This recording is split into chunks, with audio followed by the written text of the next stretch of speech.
Hi, this is Pastor Walker at Miracle Life Family Church. My guest today is Dr. Roma Chilenge, a member of our church.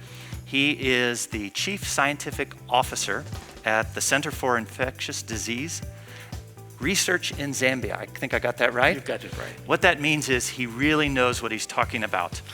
And we want to share with you some things, and mostly Dr. Roma, about some of the concerns that we are running into, both as a pastor and you as a doctor, that many people of faith and people who don't have much faith have about the vaccination, the COVID vaccination that is now more readily in the nation, and certainly will be more and more as we proceed in the months to come. But we were chatting, and I've heard this, and I think you've heard it even more, is that there's a certain objection that people feel that it's not safe, that it would make you worse, or it came out too quickly. Maybe I won't be able to father children, or as a female, I won't be able to bear children. So if you could speak to some of those very, very legitimate concerns people have. Thank you, Pastor Walker. And I would like to begin by saying that what we call vaccine hesitancy has not started today, has not started with the COVID vaccines. It has been a phenomenon known to the scientific world for centuries, actually, since the very first vaccine was developed. As humans, we've always had this fear that when you introduce something to the body, you might tamper with the working of the body or the way the body was designed to function. And there is some legitimacy to those concerns, because I think medical science has made mistakes in the past. But I think over the years and certainly contemporary times, I think that there is meaningful advancement in science that gives us confidence of what we say to the people to the extent our knowledge goes. So I think the first issue that people worry about is, how could this vaccine have been developed in such a short time, given we have actually preached that vaccines take very long to develop. And I think that two issues culminate for COVID vaccine is that technology advancement and the outbreak itself. So the outbreak of COVID really to the end of 2019 into 2020 happens at a time when there's technological advancement for what we call DNA research. And I think there's been a lot of conversation around RNA vaccines and how that concept translates into a vaccine. So that medical breakthrough coincided with a time when COVID disease broke out. And so when we develop vaccines, the key issue is that once you have your concept, you've got to test it for safety, you've got to test it for immune response, and then you've got to test it for efficacy to see whether it actually protects. And these processes take very long, basically because you wait for natural infection in order to determine who is protected, who's not. So at the height of the COVID epidemic, 2020 especially, it was very easy to do these trials, but the virus multiplies very fast, and you had these vaccines that are just coming out. So it was very easy to test the vaccine in a matter of a few months. You had thousands and thousands of research volunteers to conclude that in fact the vaccine is safe. So there was lots and lots of research done and testing to ensure safety. Actually, the current regulatory procedure is so rigid that it's not possible to register a vaccine having skipped any one step. Okay. And I think that the thing is that for COVID vaccines, those steps were feasible in a short time, but everything has been done to the book, to the best of our knowledge. Okay. Yeah. What about this idea that, well, it might seem safe today, and I've been vaccinated, you have, many people we know, and they seem to be okay. But there are people that are saying, no, just give it 2 years, and then everyone who's been vaccinated is going to die in 2 years. So it's like a ticking time bomb. So how do we, because that maybe it hasn't been 2 years, so how do we How do we know it's not going to kill us in 2 years? That's both an important but also funny question. I think what's funny about it is how can anyone come up with that 2 years?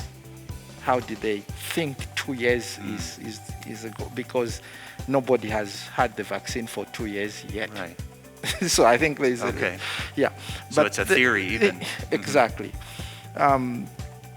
But the point about vaccine safety is that for all vaccines that we use today, we have parameters that we measure when we are doing clinical trials to determine whether it is sending any concerns that this might cause a problem or thereafter. And I think it's true that there's been vaccines that were withdrawn from the market after they were introduced, and that's fine. That's how medical science works. But to the best of our knowledge today, these vaccines tick every check box. And should it happen that a year, 2 years down the line, we see that there's a problem, that will be revealed as such, and if needed to be withdrawn, then it will be withdrawn. But to the best of current scientific knowledge, this is what we do. Yeah. This is what we need to survive as humanity, because if we don't, we are in trouble. Okay.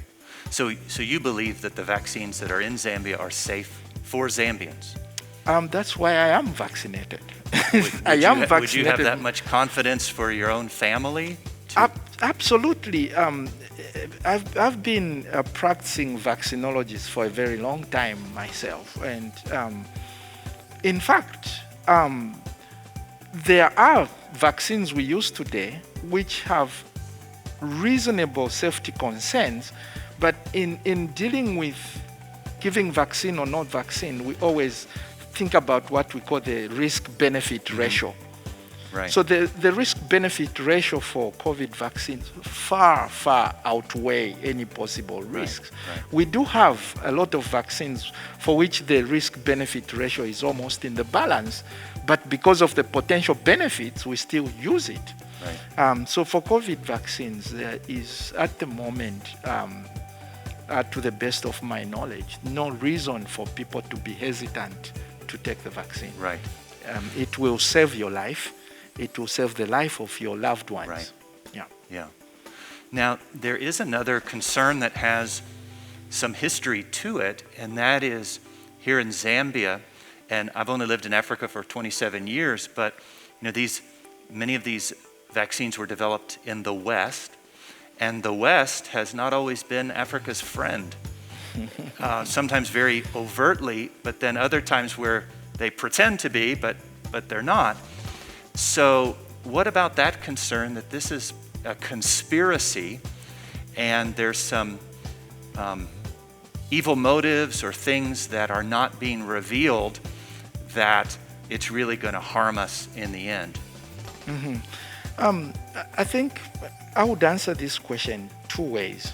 Firstly, I would say that if you look at the USA today, I think there are more than 50% of the population vaccinated.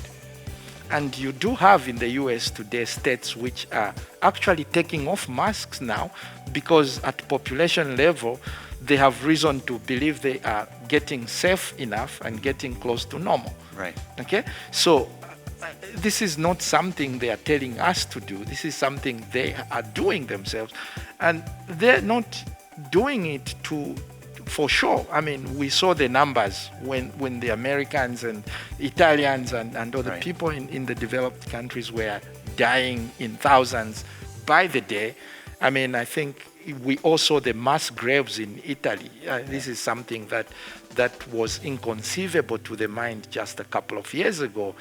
But because of that problem, this is how they dealt with it. And for very many aspects of our lives, we emulate what happens in the West. But I think in the current landscape, this is not a matter of emulating only. This is a matter of survival. We as Africans, as Zambians, have enough understanding scientifically to figure out what's going on and to know what is good for us and what is not good for us.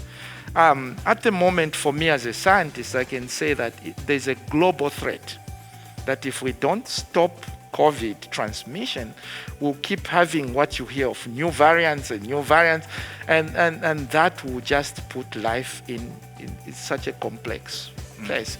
What we do need to do is get as many people as possible vaccinated, achieve what we call herd immunity, stop the transmission, and then we can start debating about everything else. Yeah. But at the moment, we are in such a crisis that people need to understand that COVID will take you away. Yeah. And I would just like to reiterate, I think we should trust people who are trustworthy.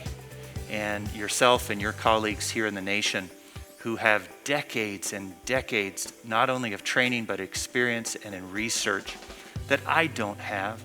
And I'm certainly never going to equal your knowledge by Googling or watching a few crackpots on YouTube.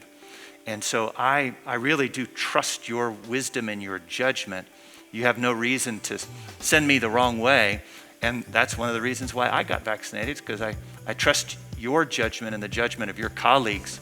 And I certainly hope those who are watching today in Zambia will not just hear your heart, but understand the wealth of knowledge and research that you've seen, that you'd be able to say that you believe these vaccines are safe for Zambians today. Yeah, thank you, Pastor. I'd like to make a couple of comments. And Sure. I think the first one is modern society, unfortunately, with the liberties, has brought us this thing called social media. Mm-hmm. It is really one of the worst vices in as far as medical knowledge and information is concerned. Because in the past, when you had an issue, you listened to your doctor. Today, when you have an issue, you go to social media. I don't know. And people don't understand that there are enemies of progress and development who spend all their time creating all these videos and all these things. So if you have a question on an issue, please ask us. Or if you don't trust us, at least read the Word of God, figure out what does God say about this situation. Because sadly, we have believers even who will believe these videos and these social media things more than even what the Word of God says. You can ask us, we'll tell you. If we don't know, we'll say we don't know. But I think to the extent we know, we are happy to conclude that this is safe, please take it. Right. And today we have the new batch of vaccines in country, and people are being invited to receive the vaccine, and people are now flocking the vaccine centers. What has changed between the first time we got the vaccine and now is that people are now acting out of fear. And this is really sad. They're acting out of fear because when we told them COVID is a problem, they didn't quite believe us. They thought it's a disease for the rich, it's a disease for the West, until the morgue in UTH is now full. Right. And you have no space in Levy. You have to get your COVID patients on the floor because there's no space. And so people are acting out of fear, which is to an extent okay, but it's really sad. It doesn't have to be, because 2 months ago we were begging people to be vaccinated.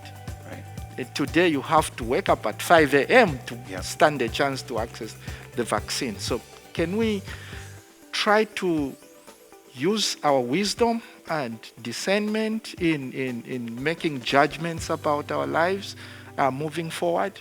And I think particularly for our members in this church, I think that a lot of effort is being made to give as much information and as much education and encouragement. I would really like to urge everybody to go get vaccinated. Yeah. Well, thank you so much, Dr. Chilenge. I hope those of you that have watched have heard his wisdom but also his heart and his concern. And I truly believe medical doctors and scientists are on the same side of God, in that they want you well. They want you whole. They want you to fulfill the length of your days. and not be cut short. So thank you for this vital information. We'd encourage you, those who are watching this, please share this with a friend, especially friends that you know need to hear this information that I believe was presented very, very well. So, Doctor, thank you so much. Thank you, for your Pastor. time. Pleasure.